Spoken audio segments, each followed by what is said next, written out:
Everyone, good morning, good afternoon, good evening. मैं पीयूष कुमार नए video के साथ, नए गाय के साथ, नए गेस्ट हमारे साथ हैं जिन्होंने जेई की तैयारी की। जेई की तैयारी उनकी कैसे रही, क्यों उन्होंने इंजीनियरिंग फील्ड चूज किया, क्या प्रॉब्लम फेस किया उन्होंने, सब जानेंगे। तो warm welcome from the picnic study. Thank first you. Introduce yourself. So, hello everyone. My name is Sayan Mazumdar. I am currently studying my Bachelor of Technology at the Government College of Engineering and Textile Technology, West Bengal. I secured a general merit rank of 6,766 in the West Bengal Joint Entrance Examination 2024. और ICR aptitude test भी मैंने दिया। I got an all India rank of 8,560 और JEE main में मेरी percentile पिछले साल 96.4 percentile थी। लेकिन कुछ कंस्ट्रेंट्स के चलते मुझको मतलब यही पे रहना पड़ा, मतलब वेस्ट बंगाल में मुझको रहना। Is you regular living in West Bengal? Yes. First of all, why you choose PCM engineering field? It's your interest in engineering or interest in mathematics or family pressure? Family pressure तो नहीं था, बट द प्रॉब्लम वाज कि जब मैं class 9th में था, मुझको class 8 तक मुझको बायोलॉजी बहुत पसंद था। लेकिन जैसे क्लास 9th में मैं आया, हम लोगों का चूंकि आईसीएससी बोर्ड था, आईसीएससी बोर्ड में मतलब आपके बुक्स बहुत ज्यादा मोटे हो जाते हैं आपके क्लास 9th। तो उस टाइम पे एक तो मैथ्स समझ में आता था कि मैथ्स का बुक मोटा हो गया, फिजिक्स थोड़ा सा ज्यादा बढ़ गया, केमिस्ट्री भी बढ़ गई। लेकिन बायोलॉजी मतलब इतना ज्यादा रटना पड़ता था, वो मुझको मतलब समझ भी नहीं आया कभी भी। फिजिक्स और केमिस्ट्री में मुझको इंटरेस्ट था, मैथ्स थोड़ा बहुत मतलब मेरा अच्छा था, लेकिन कभी कभी कम थोड़ा सा साइड में चला भी जाता था। लेकिन everything went well, but I chose engineering because मुझको गेम्स और ये कंप्यूटर रिलेटेड फील्ड में मुझको ज्यादा इंटरेस्ट था। तो इसीलिए मैंने, जब मैं अभी भी यहाँ पे आईटी ही पढ़ रहा हूँ, इंफॉर्मेशन टेक्नोलॉजी ब्रांच में पढ़ रहा हूँ, तो मैं इसीलिए इंजीनियरिंग फील्ड चूज किया, क्योंकि एक तो डॉक्टर अगर बनेंगे तो रटना बहुत पड़ेगा, और उसका एक इम्पैक्ट मेरा ये होता था कि मतलब मुझको रटना उतना पसंद नहीं था। मतलब जब मैंने देखा कि 12th में 11th में कि इनऑर्गेनिक केमिस्ट्री आ गई, रटना पड़ेगा, ऑर्गेनिक केमिस्ट्री आ गई, रटना पड़ेगा, तो वहां पे भी मैं मतलब लिख लिख करके जितना हो सकता था उतना मैंने रटा। फिर बोर्ड्स मतलब मेरे अच्छे के 92% आ गए मेरे बोर्ड्स में आईएससी, बस उतना ही। कोई फैमिली में भी इंजीनियरिंग या फिर डॉक्टर फील्ड में है? डॉक्टर फील्ड में मतलब अभी करंट जनरेशन में तो कोई नहीं है। मेरे मतलब जो दादा थे, उनके कुछ फोर फादर होंगे, शायद से रहे होंगे कोई डॉक्टर। लेकिन अभी करंटली मतलब कोई फैमिली में कोई डॉक्टर या इंजीनियर मेरे रिलेटिव्स में है। एक इंजीनियर है मेरे रिलेटिव ही, वो सिविल इंजीनियर है, वो भी गवर्नमेंट ऑफ वेस्ट बंगाल में ही है post. As you told, mathematics is not good for you in class 9th. Mathematics अच्छी नहीं थी, तब भी पीसीएम लिया। Why? मैथमेटिक्स मैथमेटिक्स जनरली मेरी मतलब अच्छी नहीं थी, ये नहीं बोलूंगा। मुझको ज्योमेट्री में थोड़ा सा मतलब दिक्कत आता था। मुझको कोऑर्डिनेट मतलब वगैरह में? कोऑर्डिनेट में नहीं, मतलब जो मिड पॉइंट थ्योरम हो गया आपका, या फिर वो जो ये पैरेललोग्राम, फिर उसके बाद उनकी प्रॉपर्टीज, वही रटना हाँ। एक तरीके से, कि प्रॉपर्टीज रट लिए, वो अप्लाई नहीं होते थे, या फिर प्रॉपर्टीज अप्लाई हो गए लेकिन कहाँ पे क्या अप्लाई हो गया वो नहीं पता चलता था। उसके बाद एंड में आंसर गलत आ जाता था। लेकिन उसके बाद वो फर्स्ट फेज था जो हम लोग का हाफ ईयरली था, उस टाइम पे हम लोग को ऐसा मतलब पढ़ाया जा रहा था, कुछ समझ उतना आ नहीं रहा था। सिर्फ एल्जेब्रा वाला पोर्शन थोड़ा सा अच्छा लगता था मुझको, क्वाड्रेटिक इक्वेशंस हो गए या फिर एक्सपेंशंस हो गए, ये सारी चीजें मुझको अच्छी लगती थी।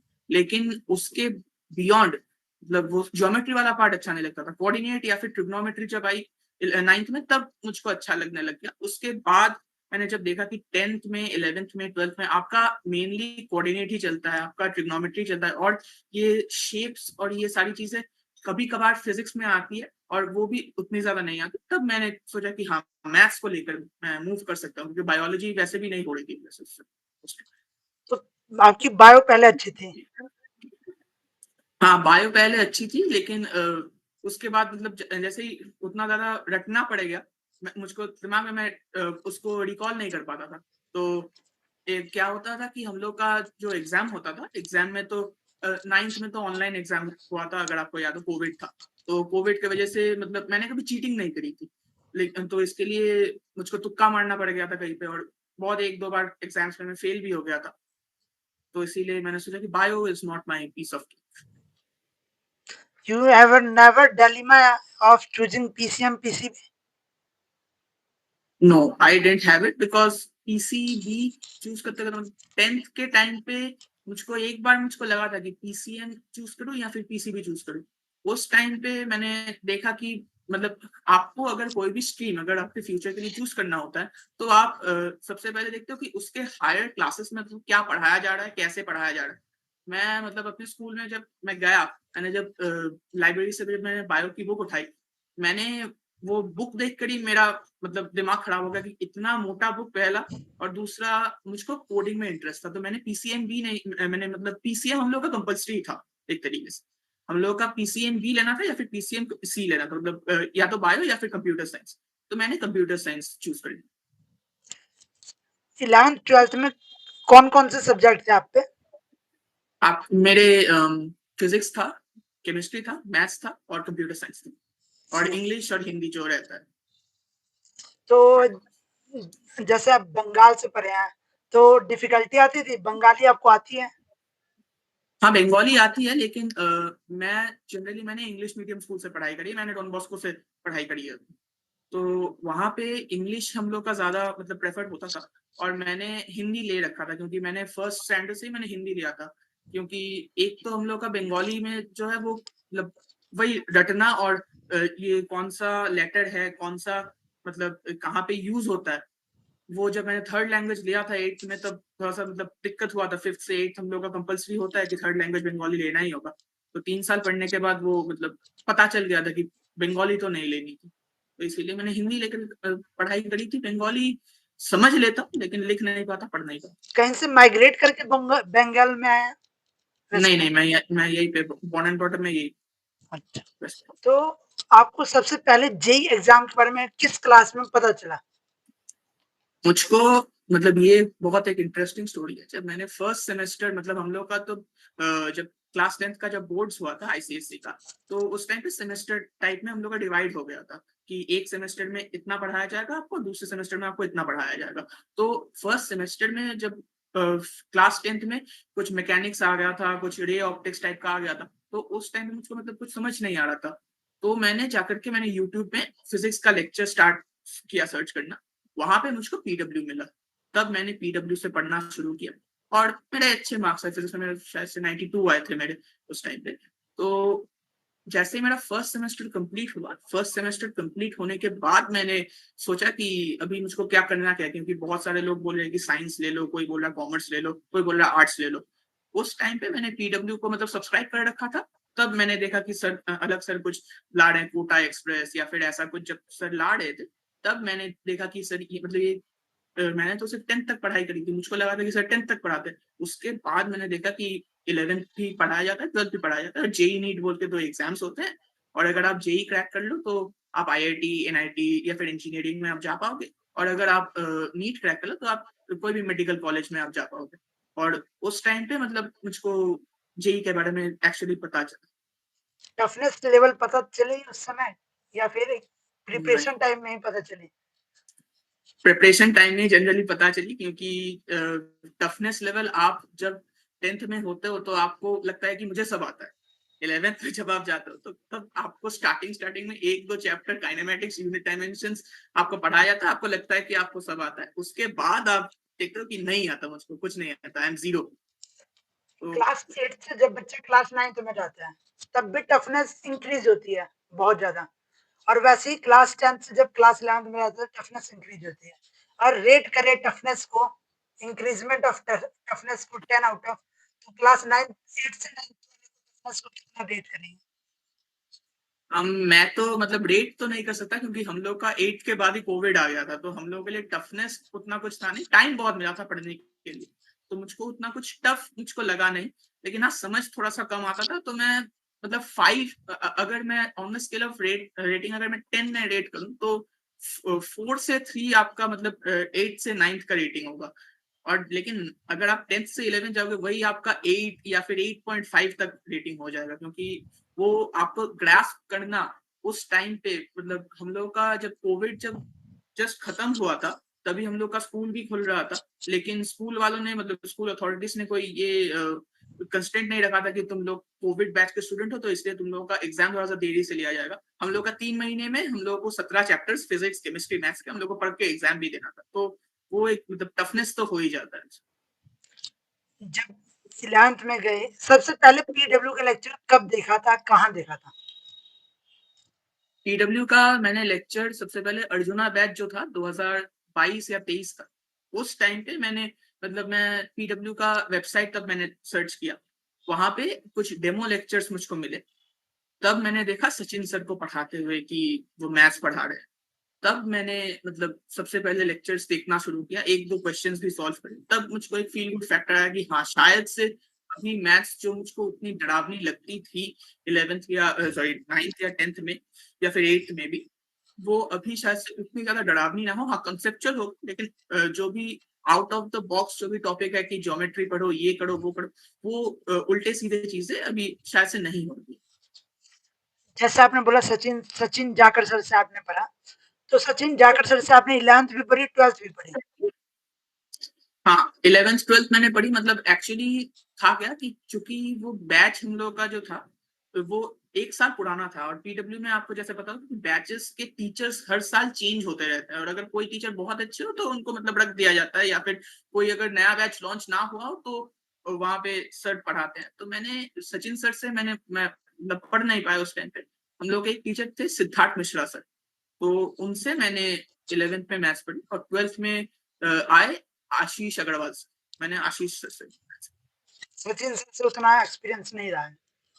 नहीं एक्सपीरियंस का मतलब था कि खजाना था मेरे पास, कोई अगर कुछ समझ नहीं आता था तो वहां पे मतलब लेक्चर्स को रेफर करता था, नहीं तो मैं कोर्स वर्क जो भी मेरा था बैच में उसी के अकॉर्डिंग मैं चलता। तो वहाँ पे सचिन सर को अगर रेट किया जाए, जैसे कि अभी जो कंट्रोवर्सी चल रही थी निशांत जिंदल वर्सेस सचिन सर की, तो क्या आपको लगता है कि सर जेई एडवांस लेवल की नहीं पढ़ाते आपको? नहीं, सर का जो भी मैंने जितना भी पढ़ा है सर से, सर जेई एडवांस लेवल का तो पढ़ाते हैं और बहुत अच्छा पढ़ाते हैं एक तरीके से। मतलब एक टाइम पे ऐसा भी हो जाता है कि मतलब वो लेवल ही इतना ज्यादा ऊपर चला जाता है, मतलब मैं देखता था कि कहीं पे दूसरे पे अगर कहीं दूसरे बैच में सर पढ़ा रहे हो तो मैं वहां पे घुस जाता था, वहां पे जाकर के मैं लाइव चैट में देखता था, सर बहुत लोग बोलते हैं कि सर समझ नहीं आ रहा, समझ नहीं आ रहा, प्लीज रिपीट रिपीट। तो सर मतलब पढ़ाते ही उस मतलब लेवल का है कि जेई एडवांस का तो आपका कवर हो जाएगा। और कंट्रोवर्सी की अगर मैं बात करूं तो दोनों लोग अपनी जगह पे हैं। एक को लगता है कि शायद से वो उतना अच्छा नहीं पढ़ा पाते, शायद उनको उनका लेक्चर देखना चाहिए पहले, उसके बाद कमेंट करना चाहिए। जूनियर टीचर बोलने से ही कोई जूनियर टीचर नहीं। मार्केटिंग हो सकती है ये अपने बैच मार्केटिंग हो की। ही से। हाँ मार्केटिंग। पेड बैच लिया आपने अर्जुना लक्ष्य, क्या फिर हम्म। आपने प्रयास बैच भी लिया? हाँ मैंने प्रयास लिया, क्योंकि इस साल मैंने जेई मेन का फिर से मैंने एग्जाम दिया था, उसी के चलते मैं आईआईटी मद्रास का जो बीएस डिग्री जो है वहां पे मैंने एंटर किया है। कि मुझको पिछले साल कुछ जो कंस्ट्रेंट्स थे मेरे, उसके चलते मुझको जो कॉलेज मिला था उसके चलते मैं जब नहीं ले पाया, मैंने सोचा कि एक और बार मैं ट्राई करूं इस बार, तो मैंने काउंसलिंग प्रयास इश्यू हुई करी। थी क्या? हाँ काउंसलिंग इश्यू हुआ था क्या पिछली बार? काउंसलिंग इशू एक मतलब पैसा जमा नहीं कर पाया था पूरा। काउंसलिंग में? अब हाँ काउंसलिंग। तो इस साल का तो इसलिए मतलब उस टाइम पे थोड़ा सा फैमिली का फाइनेंशियल कंस्ट्रेंट भी चल रहा था। अभी सब कुछ ठीक है, अभी काउंसलिंग मेरी चल रही है, 2-3 कॉलेजेस भी आए हैं मेरे। तो अलॉटमेंट मतलब मुझको उतना ज्यादा पसंद नहीं आया, तो मैंने अभी तक तो मैंने फ्लोटिंग पे ही रखा है। तो क्या लगता है कि ड्रॉप ईयर आपके लिए फायदेमंद रहा, नहीं रहा, लेना चाहिए नहीं लेना चाहिए बच्चों को? ड्रॉप ईयर आप तभी लो जब आपके पास कोई हाथ में ऑप्शन हो, जैसे मैंने जब ड्रॉप लिया तो मैं ऑलरेडी मैं 2024 में जब मुझको कॉलेज मिला था, मैं पढ़ते पढ़ते मैंने ड्रॉप लिया था, मतलब पार्शियल ड्रॉप? कॉलेज भी कर रहा था मैं और पार्शियल ड्रॉप लिया। तो मैं कॉलेज भी कर रहा था और ये भी कर रहा था। तो अगर आपका नहीं हो फॉर एग्जाम्पल, क्योंकि पिछले 2-3 सालों से कट ऑफ बहुत ज्यादा हाई जा रहा है, तो अगर आपका नहीं भी हो तो आपके पास ऐसा कुछ बैकअप रहे जहां से आप अपनी पढ़ाई एटलीस्ट कर पाओ, और उसके बाद अगर आपको अगर कुछ अच्छा मिल जाता है, मेरे बहुत सारे दोस्तों को भी मिला इस साल। एक को एनआईटी वो एक सिरामिक टेक्नोलॉजी बोलकर एक कॉलेज है हम लोग वेस्ट बंगाल में, तो वहां पे वो पढ़ रहा था, अभी उसको एनआईटी दुर्गापुर में सीएससी मिली है। डब्ल्यू बी जेई एग्जाम दिया था?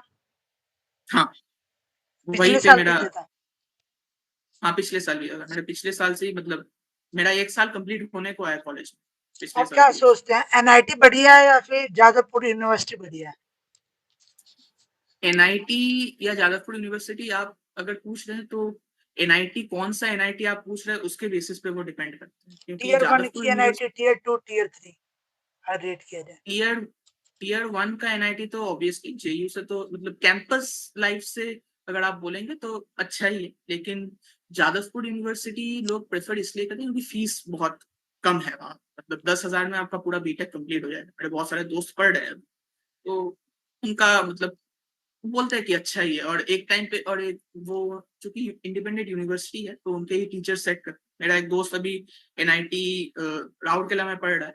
वो बोलता है कि उसका जो कॉलेज का पेपर आता है वो आईआईटी कानपुर, आईआईटी बॉम्बे के प्रोफेसर सेट करता है और कुछ समझ भी नहीं आता उसको, और एब्सोल्यूट रीडिंग होता है। जादवपुर में वो नहीं होता, मतलब आपके मार्क्स अच्छे रहेंगे अगर आप ज्यादा, वही एक पॉलिटिकल कोई एक अगर इशू हो गया तो जादवपुर थोड़ा सा मतलब पीछे चला जाता है, जो 2023 में जो हुआ था रैगिंग वगैरह का।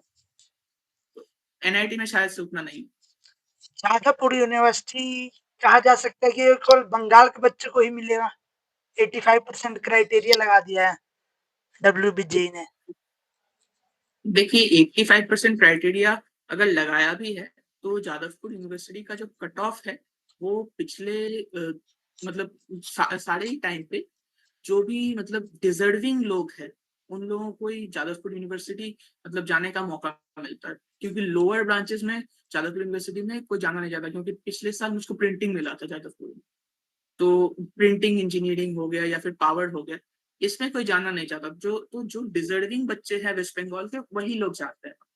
तो वेस्ट बंगाल के बच्चों को मिलता है, लेकिन अगर कोई उतना ज्यादा कम्पिटेंट हो गया कि आप आइए वेस्ट बंगाल में आकर के आपने एग्जाम दिया और उसके बाद आपको अगर वहां पे मिल गया तो आपका वो क्रेडिबिलिटी है। मतलब अभी अगर डीटीयू में भी अगर आप देखें तो वहां पे भी तो 85% क्राइटेरिया है, तो it does not diminish Jadavpur.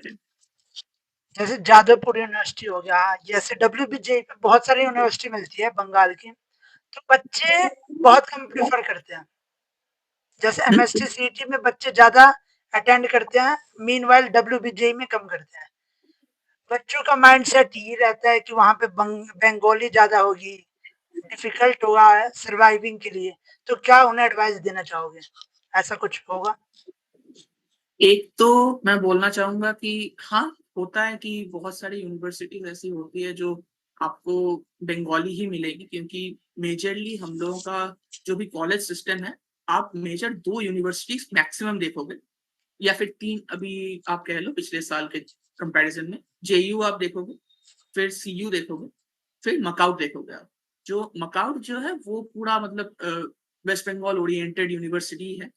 वहां पे कुछ कॉलेजेस ऐसे होते हैं जो प्राइवेट कॉलेजेस होते हैं जो आपका मतलब through all India quota admission लेते हैं। सर्वाइविंग के लिए अगर डिफिकल्ट आप बोलोगे तो वो नहीं, क्योंकि बंगाली ज्यादा मतलब फ्रेंडली होता है, हम लोगों के सीनियर्स उतने ज्यादा स्ट्रिक्ट नहीं होते, और पढ़ाई जो होती है वो वेस्ट बंगाल में मतलब अच्छी ही होती है, उतनी खराब नहीं। सर्वाइव करना डिफिकल्ट है। मतलब डब्ल्यूबीजेई एग्जाम देना चाहिए? डब्ल्यूबीजेई एग्जाम आपको देना चाहिए, क्योंकि डब्ल्यूबीजेई एग्जाम आप एक चीज सोच लो कि जेई मेन जो होता है, जेई मेन का अगर एक क्वेश्चन है वो डब्ल्यूबीजेई का मतलब जो 4 मार्क का जो क्वेश्चन है, वही जो क्वेश्चन है आपका वो कंप्रेस होके 1 मार्क में आएगा डब्ल्यूबीजेई में। उतना ही लेंथ लगेगा लेकिन मिलेगा आपको एक, और अगर गलत हुआ तो 0.25 आपका काट लिया जाएगा। तो आपका वहां पे कंपटीशन बहुत है, टफनेस बहुत है, and that makes it something stand out.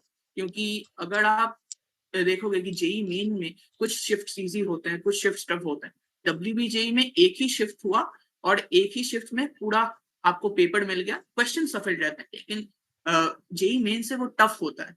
अगर आप मतलब फॉर्मूला वगैरह आपको नहीं लगाना होता वहां पे, सिर्फ आपको मतलब जेई एडवांस लेवल के भी मैकेनिज्म बेस्ड क्वेश्चन पूछते हैं, लेकिन वही 1 या 0.25 में आपका 600 800 रैंक का आपका डिफरेंस आ जाता डब्ल्यूबीजेई एग्जाम 2 शिफ्ट में होता है? है।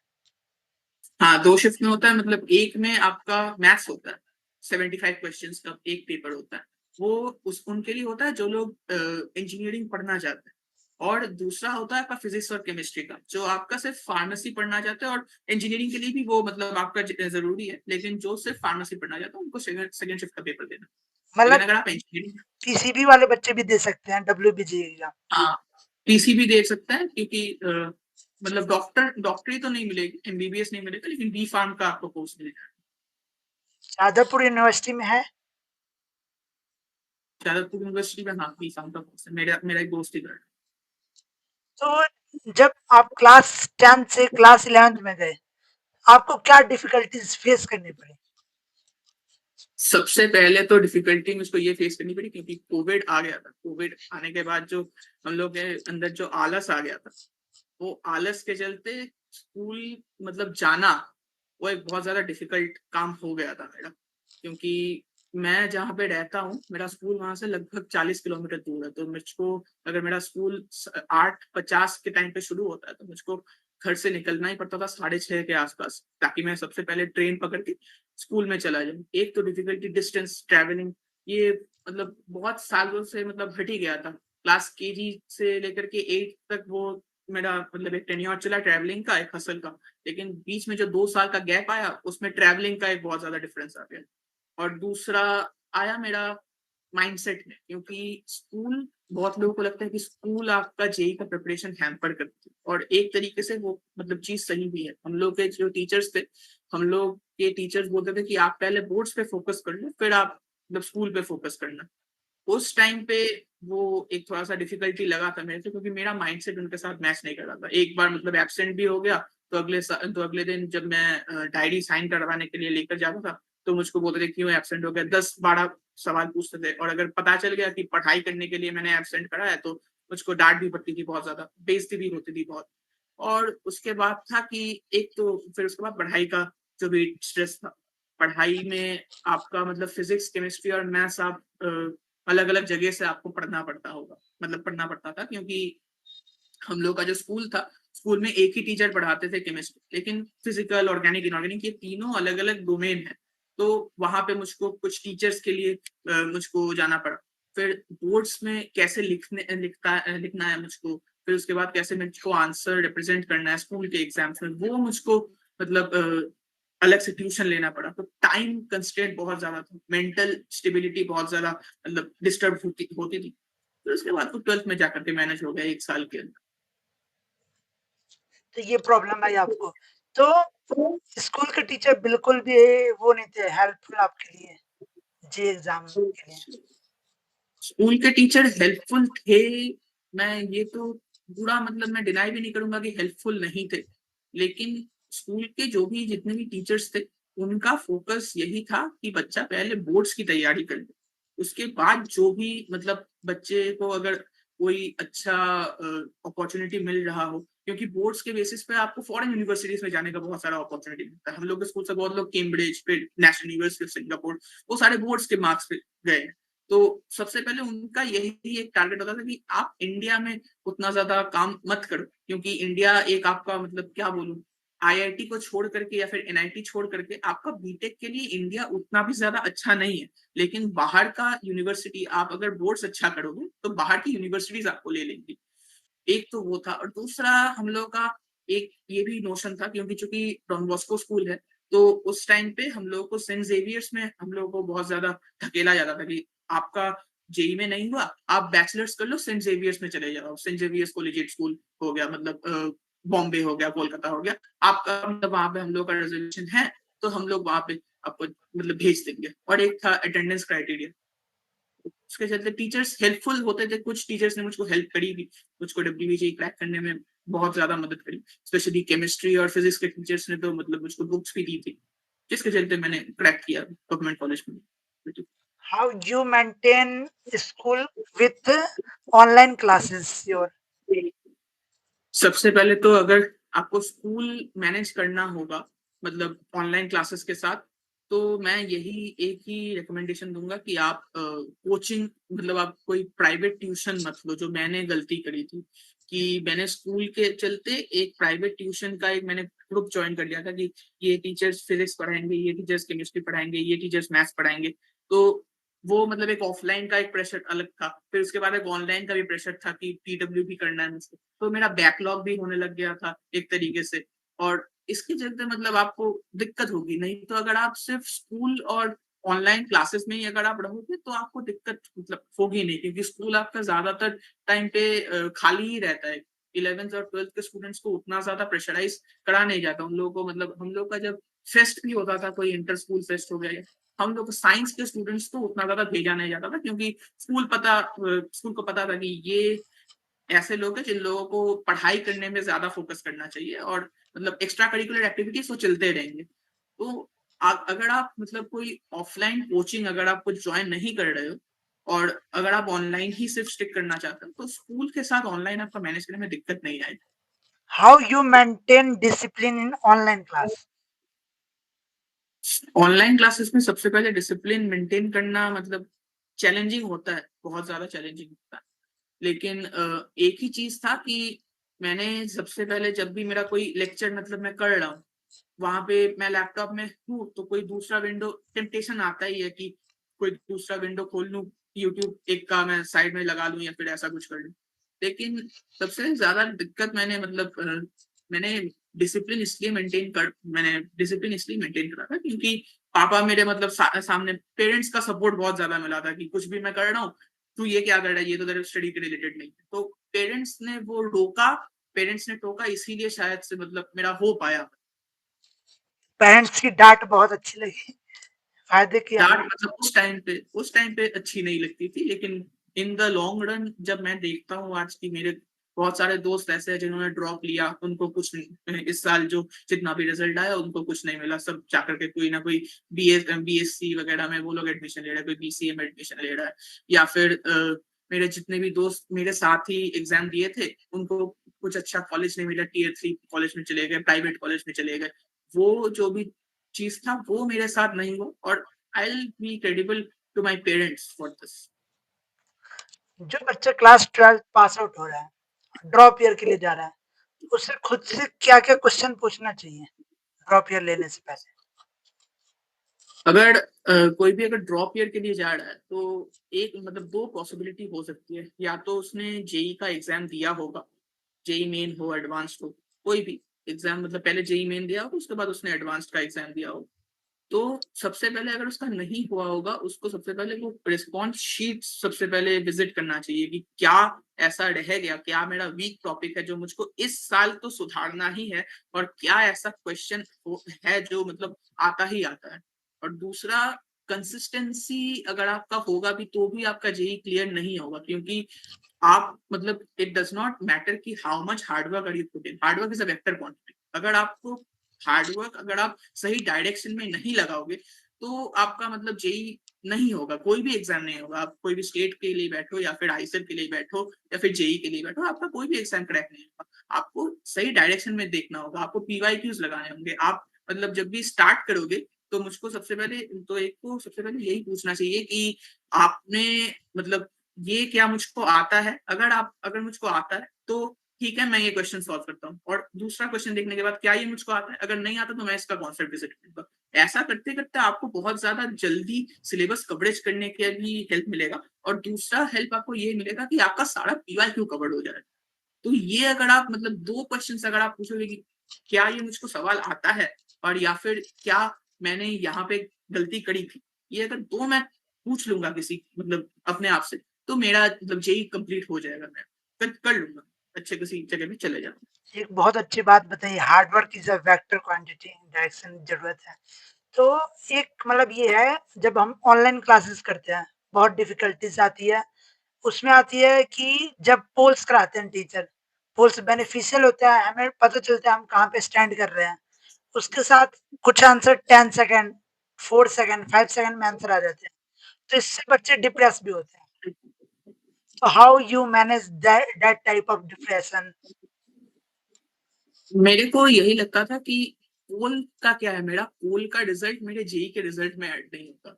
मुझको क्वेश्चन करना है, मुझको क्वेश्चन एक स्टिपुलेटेड टाइम में करना है। अगर टफ क्वेश्चन हो तो मुझको भरपूर टाइम देना है उसको समझने में।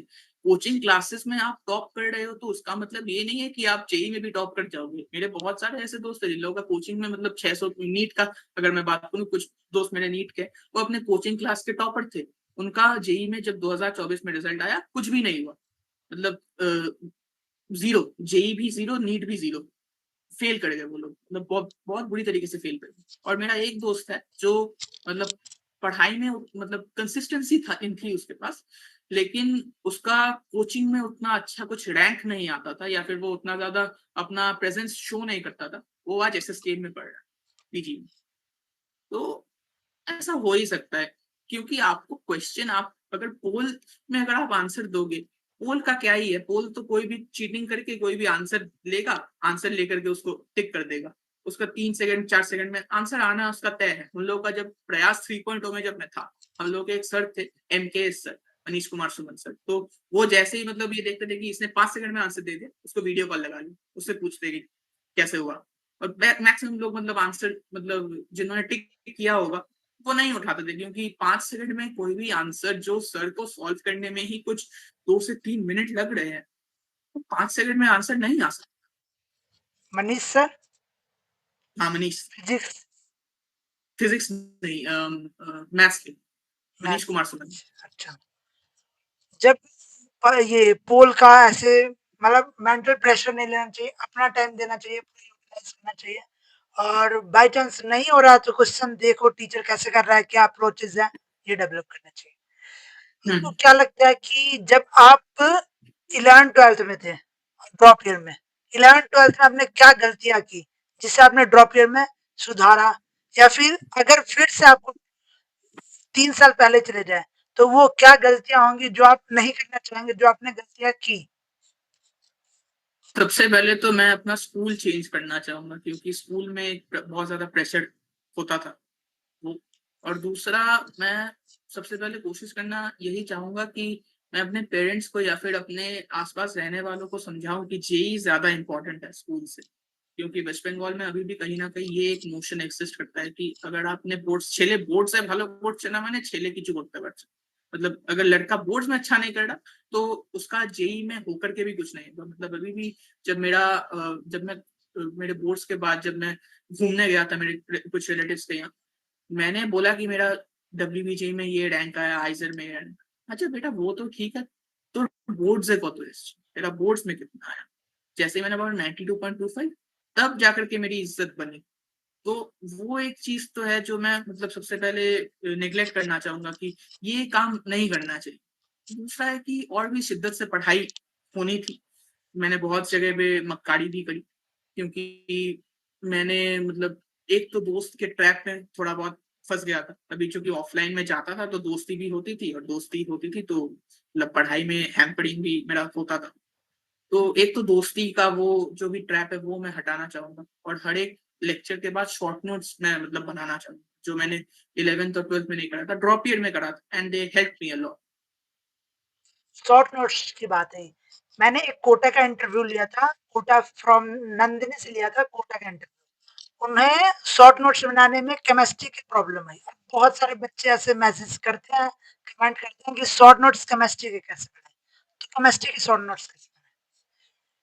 केमिस्ट्री का अगर आपको शॉर्ट नोट बनाना है तो सबसे पहले आपको जो टीचर पढ़ा रहे हैं आपको सब कुछ नहीं लिखना कॉपी में, जो भी इंपॉर्टेंट है, क्योंकि टीचर्स ऐसे ही होते हैं कि ये बोल देते हैं कि ये इंपॉर्टेंट है। आप रेड पेन से या फिर ब्लैक पेन से कोई भी दूसरा पेन अगर आप जो भी यूज कर रहे हो, आप वो चीज अंडरलाइन कर लो या फिर आप वो चीज लिख लो कोई भी दूसरे कलर से, वो आप अपने शॉर्ट नोट्स में डालो। सब कुछ अगर आप शॉर्ट नोट्स में डालोगे तो आपके एक्चुअल नोट्स और आपके शॉर्ट नोट्स में कोई फर्क नहीं आएगा। और शॉर्ट नोट्स बनाना बहुत ज्यादा इंपॉर्टेंट है, क्योंकि मैंने जब 11th और 12th में जब मैंने शॉर्ट नोट्स बनाए थे अपने, तो शॉर्ट नोट्स के चलते मतलब वो एक जो प्रैक्टिस मेरी डेवलप हो गई थी। मैंने इंजीनियरिंग में जाकर के वो सेम चीज किया, मेरी डिपार्टमेंटल रैंक 3rd आई। आप यकीन नहीं मानोगे, मैंने सिर्फ 1 हफ्ते पढ़ाई करी।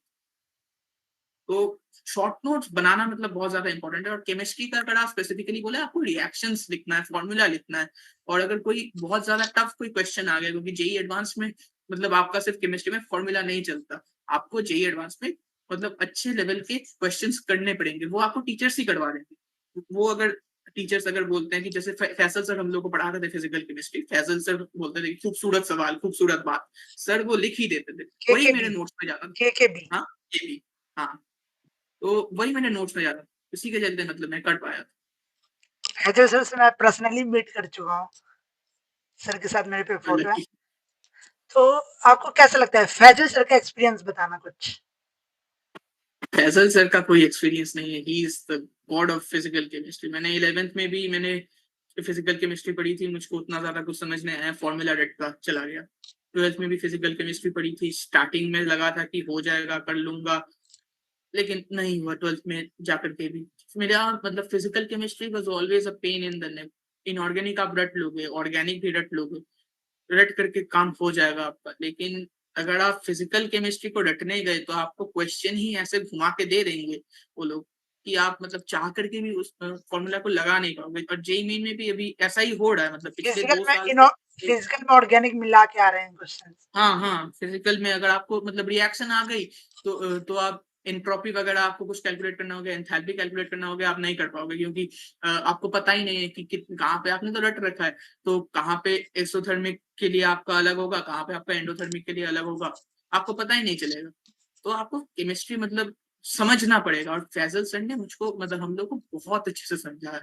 मतलब वो जो रियल लाइफ जो एग्जाम्पल्स देते हैं वो, मतलब बर्तन बर्तन की आवाज सुनो जो इक्विलिब्रियम में पढ़ाते थे। फिर उसके बाद ये फिर कोई भी गजब लल्लू, कंपाउंड हो गया। गजब हाँ लल्लू। लल्लू, गजब लल्लू। तो ये सारा चीज फैजल सर ने जो भी मतलब वो चीजें आपके दिमाग में एक तरीके से आपका बैठ जाता है कि आज के क्लास में ये बहुत अच्छा हुआ, और यही आपका कॉन्सेप्ट बन जाता है। और जैसे ही वो आपका कॉन्सेप्ट बनता है आपको वो भूलने में टाइम लगता है। और जितने टाइम तक वो आपके दिमाग में है आप उसको लिख लो, टेस्ट के पहले उसको पढ़ लेना, आपका वो कॉन्सेप्ट मतलब एकदम दिमाग में छप ही जाएगा। टेस्ट बहुत बच्चों को प्रॉब्लम आती है ऑनलाइन टेस्ट देने में। तो कोई ऑफलाइन टेस्ट भी लिया और नहीं लिया, अगर लिया तो कैसे वहां पे परफॉर्मेंस थी, अगर नहीं लिया तो ऑनलाइन में आपने टेस्ट कैसे दिया, कैसे मैनेज किया। बहुत सारे बच्चे टेस्ट छोड़ देते हैं ऑनलाइन, अच्छी प्रिपरेशन चल रही हो टेस्ट नहीं देते। 90% जो ऑनलाइन का रिकॉर्ड है वो टेस्ट नहीं देते हैं। तो उसके बारे में टेस्ट टेस्ट ना देना वो एक बहुत ज्यादा मतलब दिक्कत की बात है। मैं जैसे मैंने बोला था कि 11th में मुझको उतना कुछ आता नहीं था। मतलब टेस्ट मैंने स्टार्टिंग में देना शुरू किया, कुछ में मतलब 96 मार्क्स का कुछ एक स्टार्टिंग का टेस्ट होता है, उसमें 64 के आसपास कुछ आया। उसके बाद मेरा मतलब मार्क्स घटता ही चला गया, कहीं पे 300 में 97 आ रहे हैं। 25 तक भी मेरा मतलब स्कोर ट्रिप किया था टेस्ट के टाइम पे, जेई मेन का जो भी टेस्ट था, या फिर एडवांस में मेरे नेगेटिव तक भी गए। लेकिन मैंने टेस्ट देना नहीं छोड़ा। और ऑफलाइन की अगर आप बात करते हैं तो ऑफलाइन में मैंने कोई टेस्ट लिया नहीं था, क्योंकि एक तो आपका प्राइस पॉइंट का एक बहुत ज्यादा डिफरेंस हो जाता है, क्योंकि यहाँ पे फिटजी का test is the best test series और वहां पे वो कुछ 20,000 का बिकता है। तो टेस्ट सीरीज के मामले में मतलब उतना ज्यादा मैं कर नहीं पाया था कुछ। लेकिन जितना भी पीडब्ल्यू का जितना भी ऑनलाइन कोर्स वर्क में जितना भी टेस्ट आया था मैंने सारा टेस्ट दिया था। हाँ, किसी में कम आए, किसी में ज्यादा आए, कभी 200 भी गए, कभी 250 तक भी चले गए मेरे। लेकिन उसका मतलब ये नहीं था कि मतलब एक में कम आ गया मैं टेस्ट ही नहीं दूंगा, या फिर एक में ज्यादा आ गया मैं टेस्ट ही नहीं, मैं उसके बाद मुझको सब आ गया मैं टेस्ट ही नहीं दूंगा।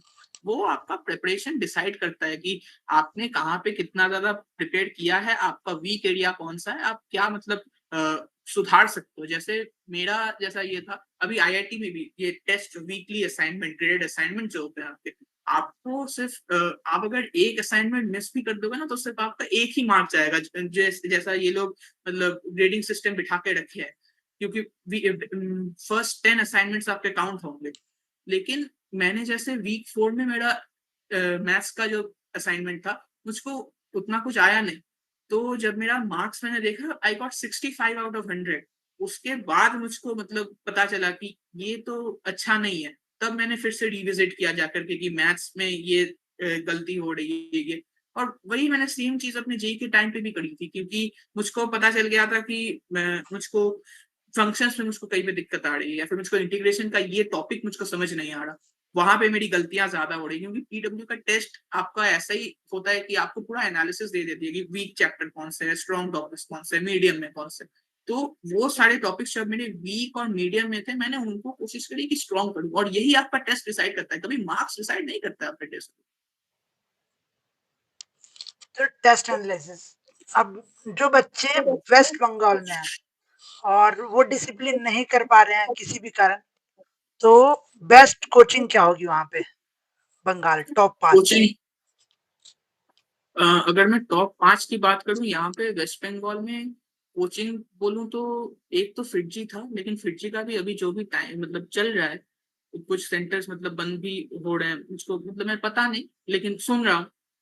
तो अभी तो मैं बोलूंगा कि अगर आप ऑफलाइन की बात करो तो आकाश एक है आपका, एक ऑल्टरनेटिव हो सकता है, एलन है, रेजोनेंस है, ये तीन तो आपके हो ही गए। उसके बाद ऑनलाइन में अगर मैं बात करूं तो पीडब्ल्यू और अनअकैडमी को छोड़ करके बाकी कुछ ई सरल भी हो सकता है, यही, और उससे ज्यादा मतलब जरूरत नहीं पड़ेगी।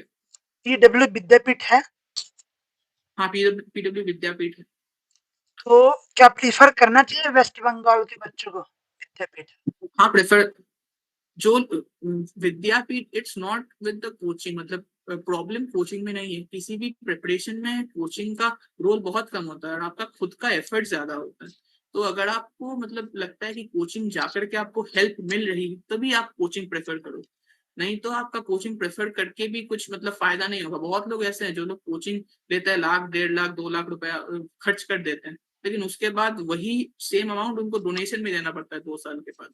वो अगर आपको लग रहा है कि आप मतलब कंफर्टेबल हो या फिर आपको कुछ समझ नहीं आ रहा और आपको लगता है कि ये कोचिंग आपका हेल्प कर देगा, तो आप मतलब कोचिंग लो, नहीं तो लेने का जरूरत नहीं है। ड्रॉप ईयर में घर से ही पढ़ा या लाइब्रेरी ज्वाइन की? नहीं नहीं, घर से ही पढ़ा था, मतलब मेरा मेरा कॉलेज चल रहा था, तो कॉलेज के साथ साथ लाइब्रेरी, घर, मतलब दोनों चीज एक साथ, कॉलेज और लाइब्रेरी तो मैनेज नहीं होता था, तो जितना मतलब टाइम मिला मुझको उतना मैंने यहीं पे। What is your daily routine when you in class 11th, class 12th, managing school days with online class, with offline coaching? How you manage? सबसे पहले सबसे पहले तो 11th में I used to wake up at around 6 o'clock. I would board the train at around 6:30 after dressing myself up and after doing all the bathroom chores and all of those things. Then after that I would go to the school. I would study till 2:35. That's the time till our school that continues. उसके बाद हम लोगों का Friday को half day होता था 11th में। 12th में वो पूरा ही छुट्टी कर दिया गया था क्योंकि साइंस के स्टूडेंट्स के लिए वो ज्यादा मैंडेटरी था। और फिर जाकर के जितना पढ़ाई होता था वहां पढ़ा मैंने। फिर घर आकर के मुझको कोचिंग में जाना होता था। मेरा कोचिंग अप्रोक्सीमेटली कुछ 5 से 8 के बीच में, कोई कोचिंग 5 बजे से भी शुरू हो जाती थी और कोई ट्यूशन मतलब 8 बजे से शुरू होती थी। तो उसके बीच में मुझको जितना भी टाइम मिलता था, 5 बजे के टाइम पे उतना मतलब टाइम मुझको मिलता भी नहीं था, क्योंकि उतना ज्यादा दूर जाओ, वहां पे ट्रेवल करके घर आकर के फिर से लंच के बाद आपको फिर से उतना ज्यादा टाइम नहीं मिलता था। तो मुझको जितना भी टाइम मिलना था मैंने वो टाइम उठाया अपना मंडे या फिर ट्यूसडे के टाइम पे। फिर उसके बाद घर आकर के कोचिंग कंप्लीट हो गया या फिर ट्यूशन कंप्लीट हो गया, घर आ गया। मैं घर आने के बाद 10 मतलब अगर 8 से 10 वाला अगर मेरा एक कोचिंग चलता था मैथ्स का, अगर मैं घर आया 10:30 बजे, तो 10:30 से लेकर के 1:30 बजे तक कोई मुझको डिस्टर्ब नहीं करता था। मतलब मैंने देयर हैव बीन इंस्टेंसेस कि मैं 1:30-2 बजे तक मैं पढ़ा, सोने गया मैं, उसके बाद अगले दिन स्कूल में मैंने जब भी ट्रेन बोर्ड किया, मैं ट्रेन में ही सो गया। फिर स्कूल का स्टेशन ही कहीं पे पीछे छूट गया और फिर मैं चला गया कहीं दूर, वहां से फिर स्कूल आना। मतलब चलता रहता है वो। जेई की प्रिपरेशन में उतना ज्यादा हसल मतलब होता है, और अगर कहीं पे जल्दी छुट्टी हो जाती है तो मतलब 1:30 बजे तक नहीं पढ़ना होता, कम में ही मतलब निपट जाता। कितना दूर था स्कूल की? ट्रेन से भी ट्रेवल करना पड़ता है? ट्रेन से मतलब 40 किलोमीटर दूर थी, तो train was the only source of convenience जहाँ पे मतलब सबसे जल्दी मैं पहुंच सकता। तो जेई की प्रिपरेशन में आप जब 11th में थे, 12th में थे, ड्रॉप ईयर में थे, डिफरेंट टीचर मिले होंगे, तो मैथ्स के बेस्ट टीचर कौन से मिले आपको? आशीष अग्रवाल सर। बच्चों को प्रिफर आशीष अग्रवाल करने चाहिए या तरुण खंडवाल सर या फिर सचिन सर? अगर बिगिनर प्रेफरेंस कोई का, बिगिनर बच्चा है, अगर इन, कोई बिगनर है, हाँ, अगर कोई बिगनर है, ये मतलब आपका डिपेंड करता है कि आप कौन सी कैटेगरी में हो। आप बिगिनर हो, आपको उतना ज्यादा बैठ करके पढ़ना नहीं है, क्योंकि आशीष सर 3-3 1.5 घंटे का लेक्चर सर 3 घंटे 4 घंटे तक खींच देते हैं। तो सर एकदम बेसिक से शुरू करते हैं and by the end of a lecture ही इंश्योर्स कि आपको सब कुछ समझ में आ जाए। तरुण सर का क्या है कि तरुण सर का लेक्चर फिर से आपको विजिट करना पड़ता है। सचिन सर क्या है कि आपको मतलब वो स्क्रीन की तरफ आपको अट्रैक्टेड रखते हैं, हेलो हेलो नजरे स्क्रीन पर, या फिर कुछ ऐसा कुछ बोल करके वो आपको स्क्रीन की तरफ अट्रैक्टेड रखते हैं।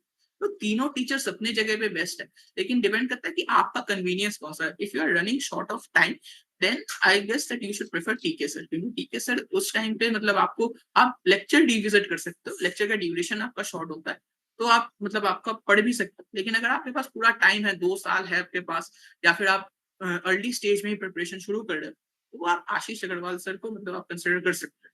मतलब चाह रहे हैं कि जो बच्चा ड्रॉपर है टीके सर को कर सकता है, टीके सर बेस्ट फॉर ड्रॉपर। हाँ। टीके सर मैंने जो नोटिस किया है कि वो कम टाइम में ज्यादा पढ़ा देते हैं हम्म। As compared to sir other teacher. What your experience in physics? Physics में मैंने 11th और 12th मैंने राजवंत सर से पढ़ी थी, और ड्रॉपर में मैंने मनीष सर से पढ़ा था। मतलब एमआर सर नहीं थे वो, सलीम मनीष सर? सर जो थे, हाँ नहीं मनीष सर थे, एमएस सर शायद से, तो मनीष शर्मा सर, तो थोड़ी हेल्दी उनसे हेल्दी से मैंने, हैं सर, हाँ हाँ हाँ डंडा लेके आते हैं क्लास में। हाँ। तो वो उन्हों उनसे मैंने पढ़ा था, और मेरा फिजिक्स मतलब 11th 12th में मेरा फिजिक्स अच्छा था। In fact I love physics the most over maths and chemistry, क्योंकि फिजिक्स में आपको जो भी टीचर्स मिलते थे, PW is known for its physics teachers, NEET में हो जेई में हो, पीडब्ल्यू में आप अगर फिजिक्स अगर आप पढ़ रहे हो, अगर आपने लेक्चर को ध्यान से अगर आपने अटेंड किया, अगर आपने नोट्स बनाए, अगर आपने मतलब एक जो भी जेई एस्पिरेंट को आइडियल रूटीन अगर जो आपको फॉलो करना होता है, अगर आपने आइडियल रूटीन एक फॉलो किया, तो ऐसा हो ही नहीं सकता कि आपका फिजिक्स खराब हो। जेई में मेरे फिजिक्स में सबसे ज्यादा मार्क्स आए थे, क्योंकि मैंने टीचर्स ही मुझको इतने अच्छे मिले थे, and I am grateful for that, क्योंकि फिजिक्स ने मतलब बहुत टाइम पे मेरी रैंक बचा ली, क्योंकि पिछले साल डब्ल्यूबीजेई में भी physics was one of the toughest papers in the previous years, लेकिन फिजिक्स में मेरा 30 आया। 50 मार्क्स का एग्जाम होता है, फिजिक्स का 50 और केमिस्ट्री का 50, तो 30 मार्क्स मेरे फिजिक्स में ही सिर्फ आ गए, तो that was worth it. Experience with chemistry faculty? Chemistry faculty में अमित महाजन सर ऑर्गेनिक, वो 11th और 12th में मुझको मिले थे। फिर सर्वेश सर मिले थे मुझको फिजिकल में 11th में, सर्वेश दीक्षित सर। फिर उसके बाद 12th में मुझको राहुल डूडी सर मिले थे। फिर उसके बाद जब ड्रॉपर में था तब मुझको फैजल सर मिले, जैसे मैंने बताया। और इनऑर्गेनिक में मुझको 11th में मिले थे, नाम भी याद नहीं आ रहा उनका। 12th में मुझको मिले थे, मुझको ड्रॉपर में मुझको ओम नाम पांडे नाम सर? ही भूल गया मैं। ओम हाँ पांडे सर? ओम पांडे सर? नहीं, ओम पांडे सर नहीं मिले थे मुझको। सागर सर? अम, सागर सर, सागर बड़जातिया सर मुझको ड्रॉपर में मिले थे। फिर उसके बाद 12th में मुझको अमिताभ शर्मा सर मिले थे, आई रिमेम्बर नाउ। फिर इनऑर्गेनिक में मुझको 11th में वो जो एनडीए जो सर क्रैक करे हुए थे, उनका नाम मुझको याद नहीं आ रहा। सुनील सर? नहीं नहीं, सुनील सर नहीं, फिजिकल केमिस्ट्री पढ़ाता है ज्यादातर निखिल सर? उनका। नहीं, निखिल सर भी नहीं। आपको पंकज सर से पढ़ने का कभी एक्सपीरियंस रहा? पंकज सर, व्हाट्स योर वो एक्सपीरियंस विद पंकज सर? वो खजाना में मैंने खजाना में पढ़ा था पंकज सर से। पंकज सर ने मतलब मेरा जीओसी का उस टाइम पे बैकलॉग चल रहा था, क्योंकि स्कूल और एक टाइम पे मतलब मैंने गिव अप कर ही दिया था कि शायद से नहीं हो मेरे से। उस टाइम पे मैंने पंकज सर से फिर से मैंने जब बाउंस बैक करने का जब मैंने डिसीजन लिया, तो मैंने देखा कि खजाना में पंकज सर पढ़ा रहे हैं। उस टाइम पे मैंने हाइड्रोकार्बन, जीओसी, फिर जो भी ऑर्गेनिक का जो भी आगे का जो भी पोर्शन है, वो मैंने पंकज सर से पढ़ा था, and he taught me really well. मतलब मुझको जीओसी बहुत अच्छे से समझ में आई थी उस टाइम पे, और इतनी अच्छे से समझ में आई थी कि मतलब मेरा स्कूल का जब एग्जाम हुआ था, जीओसी और हाइड्रोकार्बन सी मतलब ज्यादातर ऑर्गेनिक पोर्शन स्कूल में, आईएससी बोर्ड में या फिर स्कूल में आपको पूछा जाएगा, क्योंकि वही सबसे ज्यादा बच्चों को तंग करता है। क्योंकि स्कूल लेवल में आपको फिजिकल का क्या है कि आप फॉर्मूला लगा दोगे, आपका काम बन जाएगा, लेकिन उसका मतलब ये नहीं है कि आप मतलब ऑर्गेनिक अच्छे से कर लो। तो ऑर्गेनिक में बहुत ज्यादा तंग करते थे, मेरा ऑर्गेनिक ही मतलब पूरा अच्छा हो गया था, फुल मार्क्स आए थे मेरे ऑर्गेनिक। फिर उसके बाद कुछ फिजिकल इनऑर्गेनिक में थोड़ा सा दिक्कत आया। मंजिल सीरीज को प्रेफर किया कभी बैकलॉग क्लियर करने में? नहीं, वो 8-8 घंटे का मतलब वन शॉट वो मेरे से नहीं होता था, उतना भी ज्यादा कंसिस्टेंट नहीं था मैं, क्योंकि एक एक दिन में अगर आप 1 घंटा भी दे रहे हो मंजिल सीरीज में, तो आपका एक चैप्टर कवर होगा 8 दिन में। उतना टाइम भी नहीं होता सबसे पहले, और अगर आप बैठते हो तो आपको एक सब्जेक्ट का एक चैप्टर 8 घंटे में या फिर 10 घंटे में कवर करना होता है, तो उतना ज्यादा मतलब मेंटल स्टेबिलिटी भी नहीं रहता आफ्टर ड्रॉप ईयर बीइंग। में 2x की स्पीड से लेक्चर करते थे। वो करना मतलब समझ भी नहीं आएगा आपको, वो हवा भी नहीं लगेगा कोई भी कॉन्सेप्ट आपको, मतलब जैसे राजवंश सर कभी पढ़ा देते थे टाइम वेरिंग मैग्नेटिक फील्ड, या फिर मनीष सर कभी पढ़ा देते थे सेंटर ऑफ मास, कोई भी इंपॉर्टेंट कोई क्रूशियल कॉन्सेप्ट आ गया, एडिटिव सिस्टम नेगेटिव सिस्टम, वो आपको समझ ही नहीं आएगा, क्योंकि आप 2x पे देख रहे हो, आप मतलब सर के वर्ड्स को ही आप फॉलो नहीं कर पाओ, क्योंकि 2x में ज्यादातर लोग प्रेफर करते हैं 2x में देखना, मतलब लेक्चर को जल्दी टाइम में आप कंप्लीट कर लोगे, लेकिन लेक्चर कंप्लीशन कभी आपका गोल होना ही नहीं चाहिए। अच्छा हाँ, वो 11th को ऑर्गेनिक के टीचर शिवम दुबे सर। तो आपको क्या लगा जब जेई प्रिपरेशन में 11th टफर रही, 12th टफर रहा? 11th ज्यादा टफ था, क्योंकि 12th में आपका कॉन्सेप्ट 11th का ही यूज होता है ज्यादातर टाइम पे। आपको अगर कहीं पे ब्रिज, अगर आपको मतलब एस ब्लॉक पी ब्लॉक तो आपका 11th में ही पढ़ा दिया जाता है, वही आपका 12th में मतलब स्टार्टिंग में आता है इनऑर्गेनिक में। या फिर मैथ्स का अगर आप देखते हो कि मैथ्स में आपको रिलेशंस एंड फंक्शंस जब पढ़ाया जाता है, ग्रेटेस्ट इंटीजर फंक्शन हो गया, मॉड एक्स हो गया, वो आपका कहीं पे डिफरेंशिएशन में आ जाएगा, कहीं पे आपका इंटीग्रेशन में आ जाएगा, या फिर कंटिन्यूटी में आ जाएगा, डिफरेंशियबिलिटी में आ जाएगा। वो जब आपको मतलब दिक्कत आना शुरू होगा, वो आपका 11th के वजह से ही होगा। तो 11th को ग्रास्प करना बहुत ज्यादा टफ होता है, लेकिन आपका 11th ही पूरा बेस बनाता है, फिजिक्स भी हो, केमिस्ट्री भी हो, मैथ्स भी हो, सब में 11th ही बेस सबका। जो बच्चे अभी 11th में, 12th में, ड्रॉप ईयर में है, जब आप इन क्लासेस में थे तो आपको भी किसी ना किसी चैप्टर में प्रॉब्लम आई होगी, लेक्चर फिर से देखना पड़ा होगा, ज्यादा टाइम रिवीजन करना पड़ा होगा। तो ऐसे कौन से चैप्टर थे जिसे पेशेंस के साथ करना चाहिए? चैप्टर अगर आप बोले फिजिक्स में 11th में आपको रोटेशन बहुत पेशेंस लगेगा, क्योंकि रोटेशन के बाद आपको फ्लूइड में भी रोटेशन मिलेगा, आपको हीट हीट वगैरह उतना ज्यादा डिफिकल्ट नहीं लगेगा। थर्मोडायनेमिक्स में भी अगर आपको कोई भी एडवांस लेवल के क्वेश्चन में कि थर्मोडायनेमिक्स से ये वर्क हो रहा है, ये वर्क कोई भी एक चक्के को घुमा रहा है या फिर रोटेट हो रहा है, तो वहां पे भी आपका रोटेशन का कॉन्सेप्ट मिक्स होगा। एक टाइम पे अगर आप रोटेशन पढ़ लोगे तो वो आपका मैग्नेटिक फील्ड में, मैग्नेटोस्टैट्स में भी आएगा, इलेक्ट्रोस्टैट्स में भी आएगा, सब में आएगा। तो रोटेशन फिजिक्स में बहुत ज्यादा इंपॉर्टेंट है, और वो मतलब मुझको that was a pain in the neck for me. तो वो मैंने मतलब बार बार मैंने विजिट किया रोटेशन, जितना भी हो सकता था सारा, तो मतलब रोटेशन आज तक अगर सब टीचर को कोई किसी टीचर को भी पूरा रोटेशन समझ में नहीं आता, क्योंकि वो एडवांस का कुछ क्वेश्चन हो गया, या फिर ऐसा क्वेश्चन भी है ना, वो टीचर्स भी सॉल्व करते हैं तो 4-4 घंटे लग जाते हैं एक क्वेश्चन सॉल्व करने में, तो बहुत सारे आंसर्स भी निकलते हैं। तो रोटेशन का जितना भी आपका हो सकता है, रोटेशन को आप बहुत ज्यादा प्रायोरिटाइज करें। केमिस्ट्री में मैं बोलूंगा केमिकल बॉन्डिंग, केमिकल बॉन्डिंग आपका जीओसी हो गया, या फिर कोई भी इनऑर्गेनिक का तो पूरा ही आपका बेस बनाता है केमिकल बॉन्डिंग, या फिर बॉन्ड एंथैल्पी वगैरह जो भी हो गया, आपका वो केमिकल बॉन्डिंग ही आपका बेस बनाएगा, और मोल कॉन्सेप्ट जो जो आपका फिजिकल केमिस्ट्री का बेस बनाएगा। और मैथ्स में relations and functions, that is the most important chapter anyone can ever study, क्योंकि उसके बेसिस पे ही आपको फंक्शंस पढ़ाए जाएंगे, उसके बेसिस पे ही आपको देखना पड़ेगा कि कहाँ पे कौन सा फंक्शन किस ग्राफ का है, कहाँ पे वो डिफरेंशिएबल है, कहाँ पे कंटिन्यूअस है, वो ग्राफ, उसका ट्रांसफॉर्मेशन, फंक्शनल इक्वेशन, वो सब कुछ आपको रिलेशन फंक्शन में पढ़ाया जाएगा। लोग क्या करते हैं कि 12th में आके चलो डिफरेंशिएशन इंटीग्रेशन करते हैं सबसे पहले, मतलब मेरा भी मैं भी जब 12th में आया था, ठीक है डिफरेंशिएशन इंटीग्रेशन करते हैं, 11th की फिजिक्स तो पढ़ी ही है, 11th में तो वो डिफरेंशिएशन तो आ ही गया था, इंटीग्रेशन तो आ ही गया था, चलो वो स्टार्ट करते हैं।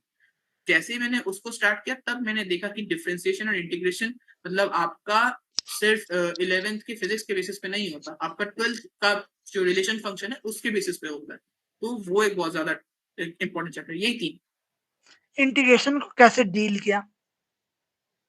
इंटीग्रेशन को मैंने बुक्स मैंने बहुत सारा फॉलो करे थे, क्योंकि मुझको कैलकुलस 11th के टाइम पे जब हम लोग को लिमिट कंटिन्यूटी ये सारा कुछ पढ़ाया जा रहा था, तो उस टाइम मुझको कैलकुलस में ट्रिग्नोमेट्री में मुझको थोड़ा सा इंटरेस्ट था, और कैलकुलस में मुझको इंटरेस्ट था।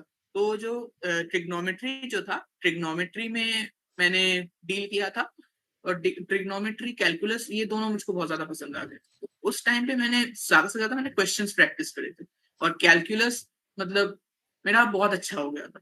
तो ब्लैक बुक की थी, इंटीग्रेशन में आप ब्लैक बुक या फिर सिंगेज? सेनगेज सेनगेज किया था, सेनगेज किया था, और साथ ही साथ में एम एल अग्रवाल का एक बुक आता है, वो हाँ बोर्ड्स हाँ, के लिए आता है। बोर्ड्स के लिए तो बेस्ट बुक है एम एल अग्रवाल। ये मैंने भी हम लोग जब उसको, 12th के स्ट्रेटेजी बताई थी उसमें कहा था, अगर बोर्ड्स के लिए पढ़ रहे हो तो एम एल अग्रवाल बेस्ट है, आर डी शर्मा से भी बेस्ट एम एल अग्रवाल है। क्योंकि एम एल अग्रवाल में आपको 2 वॉल्यूम्स मिलेंगे, और वो 2 वॉल्यूम्स में आपको बहुत ज्यादा कवरेज मिलेगी, क्योंकि वो बहुत सिंपल वे में आपको इलस्ट्रेटिव एग्जांपल्स में आपको समझा देंगे। आर डी शर्मा का एक तो आपका बुक देखकर ही आपको दिमाग खराब हो जाएगा कि 2 वॉल्यूम है एक बुक का, और एक बुक का ही मतलब जो साइज है वो इतना ज्यादा मोटा है। एम एल अग्रवाल का बुक उतना ज्यादा मोटा भी नहीं है, या फिर आप मतलब पढ़ पाओगे उसको, M L Agarwal 11th 12th में। एच तो सी वो वर्मा, मैंने एच सी वर्मा, इरोडोव ऐसी बुकें किए। एच सी वर्मा किया था स्टार्टिंग में, और इरोडोफ तो वो एक बार मैंने मतलब खरीदा था, देखा था कि कितना 12-13 रुपए का आता था, मैंने अमेजोन से मंगवा लिया था। फिर उसके बाद जैसे ही मैंने क्वेश्चंस देखे, मैं तुरंत बंद कर दिया, कि मैं हाथ जोड़ लिया, नहीं होगा मेरे से एम एस ये। चौहान नहीं, एम एस चौहान मैंने पॉला ब्रूस किया था। कैसा लगी, एक्सपीरियंस कैसा था बुक का? पॉला ब्रूस आपका मतलब एक तो आपका भाई बुक का वेट, केमिस्ट्री केमिस्ट्री में आपका केल चुग हो गया, या फिर आपका पॉला ब्रूस हुआ, जेडी लीग हुआ, या फिर एन अवस्थी, सब में आपका वो बुक का जो वेट है वो सबसे पहले आपको डराने वाली है, क्योंकि वो जो थिकनेस है बुक का, वो मतलब आप 10th से 11th में आप जाओगे, आपको बहुत जोश में आप बुक खरीद लोगे, लेकिन वो जो वेट है बुक का, सबसे पहले डिमोटिवेटिंग फैक्टर वही आएगा आपका, और कंप्लीट करना ही बहुत ज्यादा डिफिकल्ट हो जाएगा। तो अगर हम वो एक चीज हम्म, तो वो एक चीज था। और अगर आप ओवरऑल कंटेंट की बात करोगे, तो कंटेंट में पॉला ब्रूस या फिर जेडी ली में बहुत ज्यादा कुछ दिया हुआ है, जो हम लोग को पढ़ने की जरूरत नहीं है। मतलब इतना अगर आप मोटा बुक देखते हो तो शायद से उसका इतना सा ही पार्ट हम लोग को पूरा जेई में, जेई मेन, जेई एडवांस के लिए आपको लगेगा, या फिर बोर्ड्स के लिए भी आपको लग जाएंगे, इससे ज्यादा आपको नहीं लगेगा। तो किसी को समझना होगा वो चीज की आप इतना मोटा बुक देख कर ही आप डिमोटिवेट मत हो जाओ। और कंटेंट अगर मैं बोलूँ तो समझाया हुआ बहुत अच्छी तरीके से ये सारी बुक्स में, तो डिफिकल्ट नहीं। कोई भैया दीदी थे जो गाइड किया हो, या फिर यूट्यूब पे कोई गाइड किया हो? यूट्यूब में तो बहुत सारे गाइडेंसेस मिले थे मुझको, मतलब एक टाइम पे ऐसा ही लग गया था कि फॉलो किसको करूं मैं, मतलब कंफ्यूज हो गया था। कोई बोलता है नोट्स बनाओ, कोई बोलता है नोट्स मत बनाओ, कोई बोलता है ये बुक फॉलो करो, कोई बोलता है ये बुक फॉलो मत करो। फिर बहुत ज्यादा दिक्कत हो गई थी मुझको। लेकिन मेरे टीचर्स ने, जैसे मैंने बताया, मेरे टीचर्स ने बहुत अच्छा मुझको गाइड किया। मेरे घर के पास ही एक भैया है, वो आईआईटी खड़गपुर में पढ़ रहे हैं या फिर पढ़ चुके हैं, और मेरे एक टीचर भी थे फिजिक्स के, 8th में मैंने पढ़ाई करी थी उनसे, वो आईआईटी खड़गपुर के ही एलमनस थे। तो उनको कॉल करता था कभी कभी, तो वो गाइड कर देते थे। और मेरे कुछ रिलेटिव्स थे, उनमें से एक मतलब इंजीनियर ही था, मतलब इंजीनियर इंजीनियर है अभी, तो उनको मैंने कॉल करा, उन्होंने कभी मुझको गाइड कर दिया। तो ऐसे चलता रहा। लेकिन अगर मैं बोलूँ कि प्रॉपर वो जो मेंटोरशिप गाइडेंस जो पैसा दे करके होता है, वो कभी मुझको मिला नहीं, और मुझको जरूरत भी नहीं पड़ी कभी उसको। अगर ऐसा कोई भी है जिसे गाइडेंस की जरूरत हो, मेंटरशिप की जरूरत हो, और फ्री ऑफ कॉस्ट हमारे मेल पे मैसेज करे, हम उसे free of mentorship programme free of cost देंगे। ये हमारा हम्म। इनिशिएटिव है कि हम बच्चों को हेल्प कर पाए, मिस्टेक्स बता पाए कि क्या मिस्टेक्स बच्चे करते हैं। वो अगर पहले से पता होता वो है तो बच्चा कम करता है, उससे पता रहेगा क्या मिस्टेक्स होती है। जैसे बोर्ड्स के टाइम पे प्रैक्टिकल आएगा तो पहले प्रैक्टिकल काम पहले कर ले, नहीं तो बोर्ड्स कह रहा हूँ मैं, सेशन 1 और प्रैक्टिकल मर्ज हो जाते हैं, सेशन तो वहाँ पे प्रॉब्लम आती है। तो अगर कंक्लूड प्रैक्टिकल किया से जाए इस पूरे समरी एक बताया जाए क्या मिस्टेक्स नहीं करने चाहिए 11th 12th ड्रॉपर के लिए, एक कंक्लूजन आपकी तरफ से, तो क्या होगा? कंक्लूजन यही होगा कि सबसे पहले तो आप कंसिस्टेंट रहो, दोस्ती यारी में ज्यादा मत फंसो। तीसरा, आप फोन आप फोन का जो एडिक्शन भी जो भी है वो आप छोड़ दो। बहुत एक टाइम पे मतलब बहुत गंदा एडिक्शन भी होता है, मैं नाम नहीं लेना चाहता उसका, ठीक है, क्योंकि ये सब कोई मतलब बच्चे भी देखेंगे, जिसको नहीं पता उसको भी पता लग जाए, मैं नाम नहीं लेना चाहता। फिर उसके बाद इंस्टाग्राम वगैरह जो भी है उसको हटाओ और फाइनली आप अपने स्कूल से बचो क्योंकि स्कूल आपको बहुत ज्यादा तंग करेगा इस प्रिपरेशन में क्योंकि स्कूल नहीं चाहता ज्यादातर टाइम पे कि वो बहुत अच्छे जगह पे चले जाए क्योंकि स्कूल्स का एक मोटो होता है कि आप बोर्ड्स में अच्छा कर लो and after you pass your boards they do not care about you कि आप कहाँ पे हो कहाँ पे नहीं हो। आप 4 साल बाद अगर आप अपने स्कूल में एलमनस बन के जाओगे तो सबसे पहले आपको यही पूछा जाएगा कि तुम कहाँ पे पढ़ रहे हो या फिर तुमने कहाँ से अपनी ग्रेजुएशन करी है। ये नहीं पूछा जाएगा कि हमने क्या तुमको कोई डिमोटिवेट किया या फिर तुमको कुछ मतलब डिफिकल्टी थी। तो आप स्कूल अपना वाइसली चूज करो। ज्यादातर अगर हो सके तो अटेंडेंस कम हो वैसे स्कूल्स में आप जाने यही 5 है और कोई दिक्कत तो भैया ने आपको अपना पूरा एक्सपीरियंस बताया, 11th-12th में कैसे मेहनत की, डब्ल्यूबी जेईई एग्जाम को कैसे क्रैक किया, जेईई मेंस, जेईई एडवांस जैसे एग्जाम को कैसे क्रैक किया और पिछले साल भी इन्होंने एग्जाम क्रैक किया, इस साल भी क्रैक किया। ऑनलाइन में डिसिप्लिन कैसे बनाई इन्होंने, रेगुलर टाइम मैनेज कैसे किया, स्कूल के साथ टाइम मैनेज कैसे किया, स्कूल के साथ ये ऑनलाइन क्लासेस करते थे और साथ में ऑफलाइन क्लासेस कैसे मैनेज किया। सबसे बड़ी जो बात लगी मुझे कि टेस्ट कैसे इन्होंने दिए ऑनलाइन में रहते हुए, ऑनलाइन टेस्ट का सही यूटिलाइजेशन कैसे करें और जो हार्ड वर्क होता है वो सबसे अच्छा लगा मुझे point, hard work is a vector quantity. तो ऐसे ही अमेजिंग वीडियो आपको इंटरव्यू ऐसी टाइप के मिलेंगे जहाँ पे आपको मिस्टेक्स बताए जाएँगे, क्या-क्या चीज़ें जो बच्चों ने की जिससे उनका सिलेक्शन हुआ, क्या मिस्टेक्स है जो वो नहीं करना चाहेंगे अगर वो फिर से जेईई जर्नी को रिपीट करें। तो ये रहा, ऐसी ही वीडियो जानने के लिए हमारे चैनल को सब्सक्राइब करें। स्टे मोटिवेटेड, स्टे काम, मिलते हैं नए वीडियो के साथ, नए गेस्ट के साथ।